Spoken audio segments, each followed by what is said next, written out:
هذه تحياتي محدثكم فارس عوض، سأكون معكم من كابينة التعليق. نأمل بأن تكون هذه المواجهة في مستوى التوقعات الكبيرة، ما تنتظرها الجميع، وأتمنى بأن هذه فرصة خطيرة. يا رب، وصلت إلى ساكا، فرصة للتعادل، كرة للتعادل الآن، فرصة 1-1 الآن.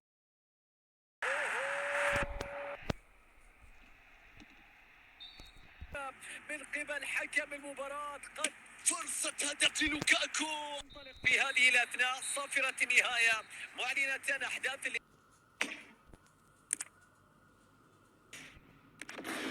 عايزين حاجة حلوة بقى.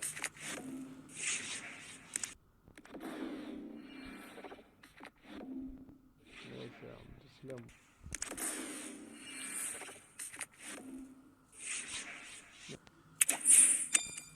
رائعة، وبعد ذلك سنشاهد فيها مباراة اليوم ونتوقع منها الكثير. من كابينة التعليق معكم فارس عوض. الطموحات عالية والآمال كبيرة في هذه المباراة. تكون هذه المواجهة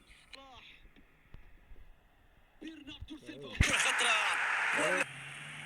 لوكاكو في فرصة، في محاولة، أوسع الفارق لهدفين في هذه اللحظات. صافرة نهاية المباراة، معلنة فوز ريال مدريد. في هذا المساء موعدنا في مباراة كبيرة، كابينة التعليق والطموحات عالية في هذه المواجهة، كبيرة في المستوى. نتمنى بأن تكون بتروح الكرة إلى راكيتيتش، كرة مع إيفان راكيتيتش فيها خطورة، والهدف يأتي. الإصرار على الهجوم، أخيرا الكرة فيها خطورة في المرمى، الفارق بهدفين.